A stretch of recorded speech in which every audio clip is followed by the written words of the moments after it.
Hello, everyone, and welcome to the Run in the Paint recap.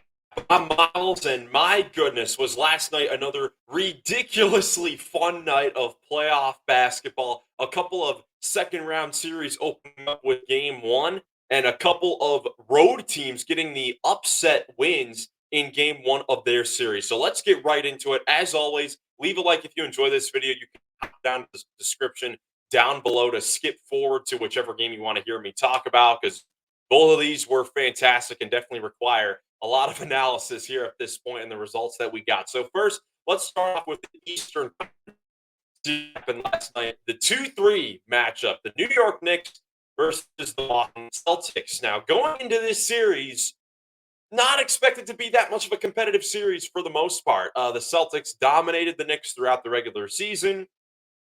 And, it didn't really look like the Knicks would be able to make this super competitive. We weren't sure if they would have the confidence against the Celtics team, kind of lack of success that they had against them during this regular season. And through the first, about 2.5 quarters, kind of appeared to be the case where the Celtics really weren't playing that great, all that well, in my opinion. They shot horribly from three, and we'll get to that later. We had a historically bad game from 3-point land for Boston. They didn't really have a fantastic game. No one was really being a standout player, and they still had a 20-point lead midway through the third quarter because they just had the Knicks number. That seemed to be the case. But then the New York Knicks got back into the game. They quickly got back into the game after trailing by 20 midway through the third quarter. They quickly made a game of it there, through the fourth quarter. And the biggest reason they were able to get back into this game was the offensive rebounding and the second chance opportunities that they had finally started to get for themselves, with Josh Hart really being the main factor there. Had 5 offensive rebounds for the Knicks, in this game. This was so key because in the first half, it really felt like the Celtics had gotten most of those 50-50 balls in the first half. The Celtics had 10 offensive rebounds. They had out rebounded New York by 10.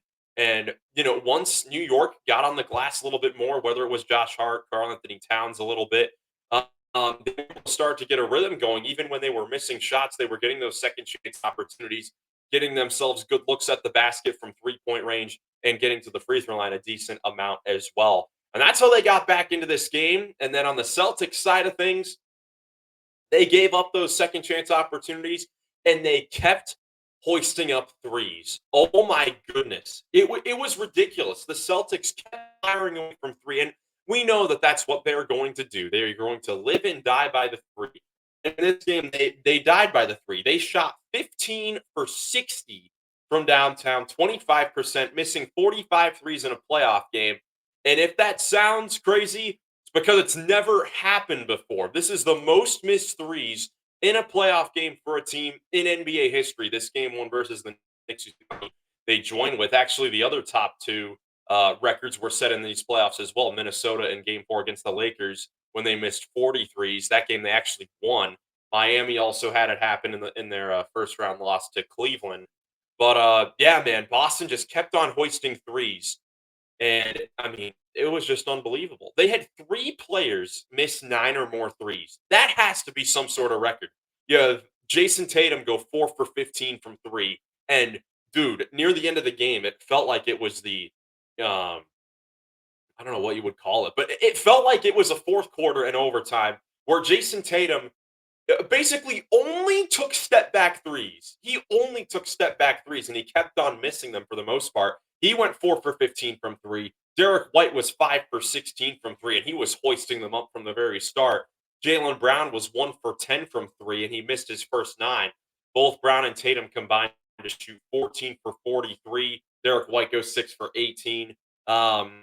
Besides Holiday, who returned in this game after missing the end of the Orlando series, besides Drew Holiday, who had a pretty good game, really no standout performers for the Boston Celtics. And you got to give a lot of credit to that New York Knicks defense, which is something that has been rightfully criticized throughout the season because they've been worse on the defensive end as than we expected coming in with the likes of Mikal Bridges, OG Anunoby, and Josh Hart there to defend the perimeter.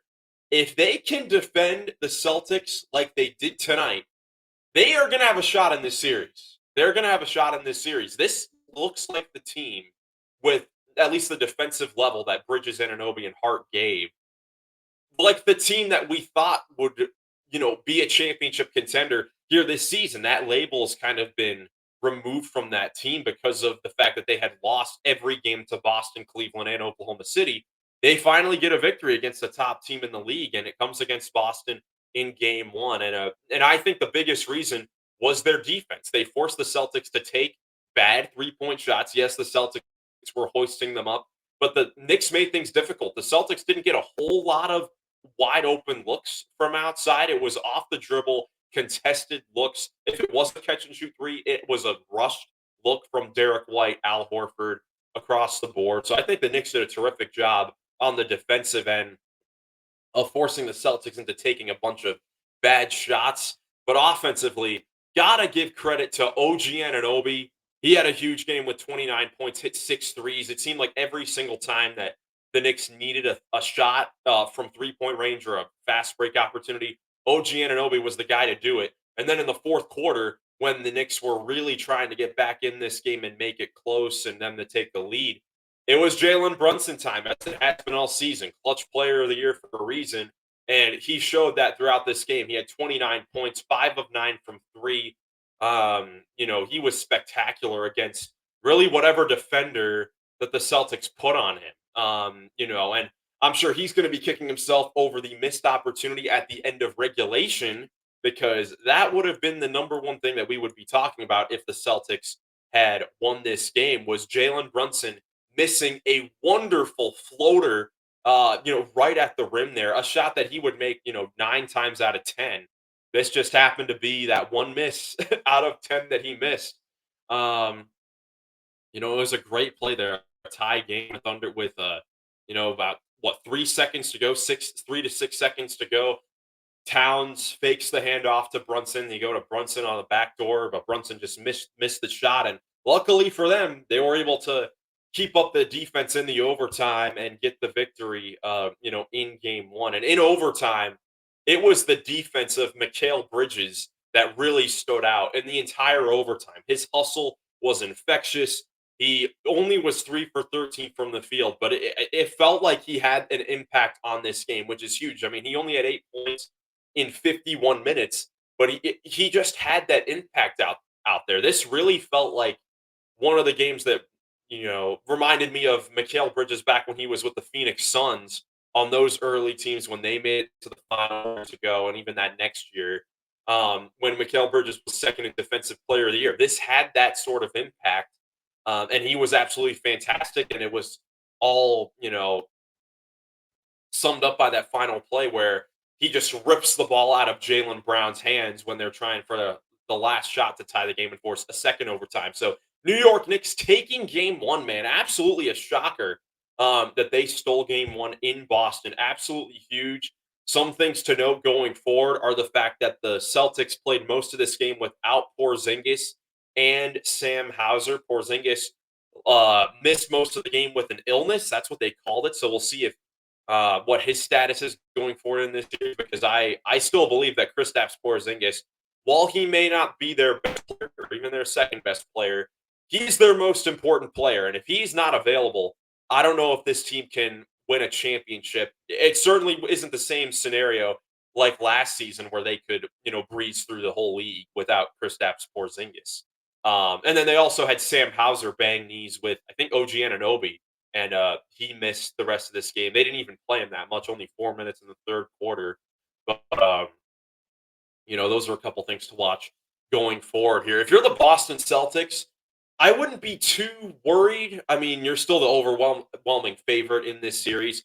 Just need to find another avenue offensively when the 3-point shot is not going down. I mean, it's been something that we've talked about a lot with the Celtics team over the last several years since Joe Mazzulla has been there. The fact that the Celtics are just going to keep firing away from three. And sometimes it just allows teams to come back. We've seen it for the last several years.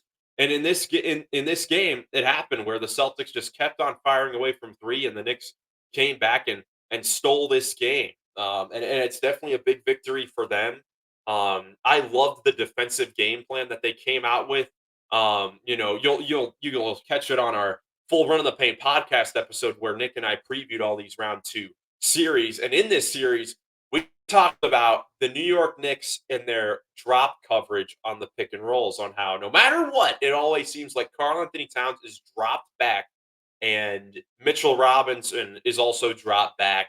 And it just allows Tatum and Brown to just walk into wide open threes off of pick and roll. This game, Towns was up. They were switching everything, even with their centers. And while that left Karl Anthony Towns vulnerable to fouling, which he was in foul trouble for most of this game in isolation situations, he had a better game, especially in the first half. I thought he looked great to start off with, not so much in the second half.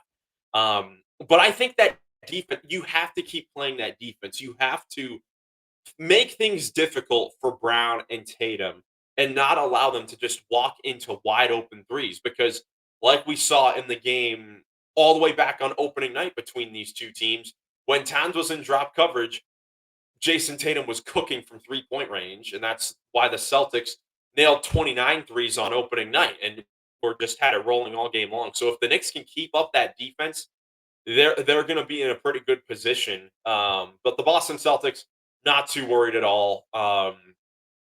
You lost by three in overtime, where you had a historically bad 3-point shooting game. I don't think there's much to worry about at all. Besides the injury concerns, because this New York Knicks team is way more talented than any of the teams they faced last year, with Porzingis out of the lineup. So they're going to need to hope that Porzingis feels a little bit better, or that Sam Hauser's injury isn't too serious, and that they can um, get more minutes out of some other players. Like I thought Luke Cornett had a very good impact in the first half, but he wasn't able to play that much down the stretch because they used him to foul Mitchell Robinson, Hackett Robinson, which worked for the most part. Right, Robinson was 3 for 10 from the line, but Cornette, who was one of their best rebounders in this game and best defenders, only could play 17 minutes because he wasted 3 to 4 fouls fouling Mitchell Robinson. So maybe we'll get a Kada appearance or a Tillman appearance,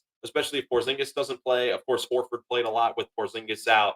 But we'll see if the Celtics decide to go any bigger here to match the size of New York and to try to slow things down for them on the side of the floor. But either way, fantastic game. Hoping that we can get some more competitive games like this because I still think the Celtics are good enough, obviously, to win 4 straight, and it ends up being Celtics in five still. Um, but I mean, New York taking game one is certainly a big confidence booster. Moving here to the Western Conference game, this one was definitely more shocking between OKC and Denver, the 1-4 matchup in the Western Conference, game where honestly it was kind of similar to the Celtics Knicks game, but I mean a little bit differently at the same time. I mean, OKC looked great defensively. We had a lot of questions about the rest versus rust factor. And OKC looked very, very good. They were forcing a ton of turnovers. They forced 18 turnovers for Denver, 7 from Jokic, 4 from Murray throughout the game, 3 from Westbrook. And they were turning that into easy fast break points at the other end. You have Shea Gilgeous-Alexander go for 33, 10, and 8. Alex Caruso, my goodness, what a game. 20.6 assists, 5 steals, hits 5 threes in 26 minutes. I mean, he wasn't really that anything too special during the regular season, but they really didn't need him to be. They perfectly distributed his minutes throughout the regular season so that he could be ready for playoff moments like this. And he's showing why this was the perfect addition for them in the offseason, moving Giddy and getting Caruso, why that has been a win-win for both teams. But the Thunder were winning, and playing well. I mean, they had a double-digit lead in the second half and forcing all these turnovers, despite most of their players not really playing that well. Where I thought J-Dub had a brutal game offensively. He really couldn't get anything going. All of his shots looked off. Chet Holmgren was okay. Definitely thought he could have been better. They really didn't get a whole lot of bench production outside of Caruso. I think that Isaiah Joe can't go 0 for 4 from 3. I think you need more from Aaron Wiggins. Cason Wallace maybe could, give you a little bit more, but I thought he was even solid. I think it was really J-Dub, Chet Holmgren that needed to be better throughout this game because you look at the other side of things, Denver was trailing despite their big guns playing well. I mean, Murray came out and scored 12 quick points in the first quarter. Then he kind of tailed off, and it was really just exclusively the Nikola Jokic show on the offensive end. I mean, this stat line is unbelievable. He finished with 42 points, 22 rebounds, 6 assists. He was absolutely incredible in this game. But the Thunder were still winning despite all this stuff. And I think that's something that Nick and I talked about in our Thunder Nuggets preview, which again you can check out on the full podcast when it comes out later today. Is that if Jokic goes for these 30, 40-point games with a limited amount of assists, that's probably a win for OKC because their other guys aren't getting it going. Murray isn't getting it going. Porter, another stinker for Michael Porter, has 2 points on 1 of 8 shooting. He looked out of rhythm in this game. And it looked like that was going to be the key to success for OKC, and that nearly pulled it off. They nearly pulled it off, but the late game execution is the number one standout on why OKC lost this game. They're up 9 with 3 minutes to go. I think offensively, they weren't playing bad. They got good looks that just didn't fall down. Shai Gilgeous-Alexander missed some decent looks that he's nailed all season. But defensively, Jokic obviously made some big plays in the fourth quarter. I think he had 15 to 16 points in the fourth quarter, to lead the comeback for the Denver Nuggets. But the big thing was in the final minute where it's a 1-point game. OKC still has the lead, and Denver, after missing a couple opportunities to take the lead, Westbrook, who had a very good game once again, Russell Westbrook's been very good in these playoffs, misses a corner three. Gordon gets the rebound, gets blocked by Hartenstein. Boom, Thunder get the rebound. It looks like, all right, we can exhale now. OKC is going to pull out the win. And it turns into the free throw game. OKC makes 2 free throws. They're up 3. They don't want to make a 3 at the other end, so they foul. And they did that a couple times. But there was one instance where it really cost them. And I want to figure out which time it was. It was, let's see here. I want to try and find it. It was a time where they fouled and Jokic was out of the game, if I'm not mistaken. Yeah, that's right. With 13 seconds to go. Right. So Jokic just nailed a couple free throws when the Thunder fouled intentionally. 13 seconds to go. Thunder are up by 1. They get the ball into Shai Gilgeous-Alexander, who's open for a dunk. He gets a dunk, and they're back up by 3. Look, I understand the fouling up 3. I think that it is a smart strategy. Do I think that it kind of sucks because it ruins the chance for a crazy, game time shot? Yes, I do. I wish that teams really didn't do that strategy a whole lot. But I'm someone who thinks that it is a very smart basketball strategy. But in this situation where you're up by 3, with 11 seconds to go, Denver is out of timeouts, and Nikola Jokic is out of the game. Aaron Gordon has the basketball, and Jokic, their best playmaker, best three-point shooter, literally their best everything. He is, one of the top 2 players in the world for a reason. Don't foul. Play it out. Play it out. If Denver is able to get a quality three-point shot against your historic defense with Jokic on the bench and, Westbrook, Murray, Brown, Watson, and Gordon on the floor, you have to live with that, in my personal opinion. Let me know in the comments down below your thoughts on that situation. I think that the Thunder needed to just play that out and, just see what happens on that play. Again, if Denver makes a 3 in that situation, you got to live with it. And if that happens, okay, see, you got a chance to win the game. But no, instead they foul Aaron Gordon. He does hit both of the free throws. Back at the other end, Chet Holmgren gets fouled. Thunder up by 1, and Chet Holmgren misses both of the free throws. Heartbreaking for Thunder fans. Chet Holmgren misses both of the free throws. Denver out of timeouts in kind of a hectic situation in a quiet Chesapeake Energy arena. There wasn't a whole lot of that throughout the night with all those crazy fans, but they were in a bit of shock here, and that leads to Aaron Gordon making a three to give Denver probably their first lead of the second half, and that was the game. That was the game. Aaron Gordon makes a three to give Denver the lead, and they come out with the victory. I don't know if I already showed this, but there are the numbers. 121 to 119 victory for Denver to take game one. This was unbelievable and just completely shocking that Denver was able to come back here because it seemed like OKC had this game, even with all their, starters struggling besides Gilgeous Alexander and Hartenstein. Um, it just seemed like a game where OKC was going to pull it out because they had gotten an incredible performance from Alex Caruso. And typically, if you're going to get a 20-point game from Alex Caruso in this type of situation, you're probably going to win the game, especially when you're at home. But they fell in this game, and Aaron Gordon, his second game winning shot of these playoffs, finishes with 22 points and 14 rebounds. He has risen up in these playoffs. He has been incredible for Denver throughout the first now 8 games of their playoff run. And Denver now has the 1-0 lead. Incredible that in all these first rounds or the second round series, the higher seed is lost. The top 3 records in the NBA are all trailing 1-0 in the second round, with Boston, OKC, and Cleveland all losing game one. Um, and now all those teams are going to be facing their first bit of adversity here in these playoffs, needing to even things up going forward. But a big time victory for Denver, legitimately stealing this game away from Oklahoma City. And moving forward, they're going to be playing with house money in game two because they already still home court advantage in the toughest place to play in the league this year.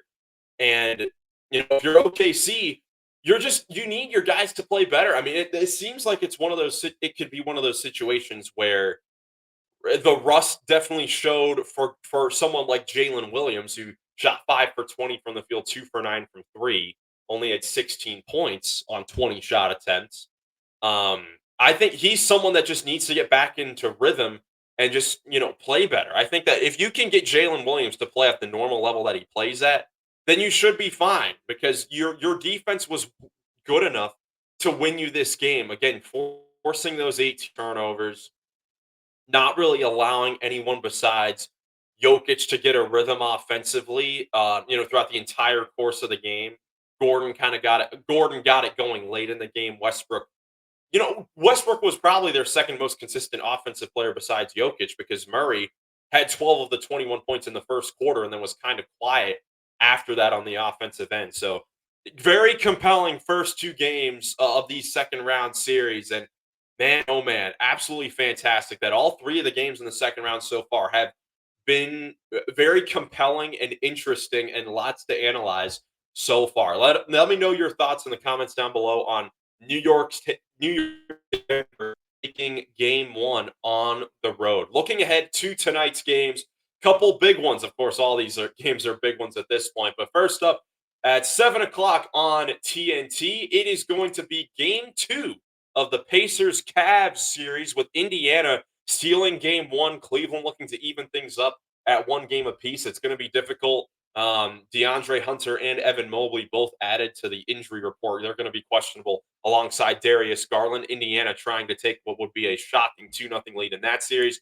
I'll be at the game, so hopefully I can, help us bring home a victory there for the Cavaliers. But then the nightcap, game 1 between the Golden State Warriors and the Minnesota Timberwolves, 9:30 on TNT. I'll keep saying it, the series that no one thought would happen in the second round, the 6 versus 7 matchup, but very excited with all the star power in that series. Again, Warriors Timberwolves from Minneapolis, 9:30 on TNT. Thank you guys so much for watching. If you enjoyed, leave a like, subscribe for more NBA postseason content. Hope you guys have a great rest of your day, and I'll catch you in the next one.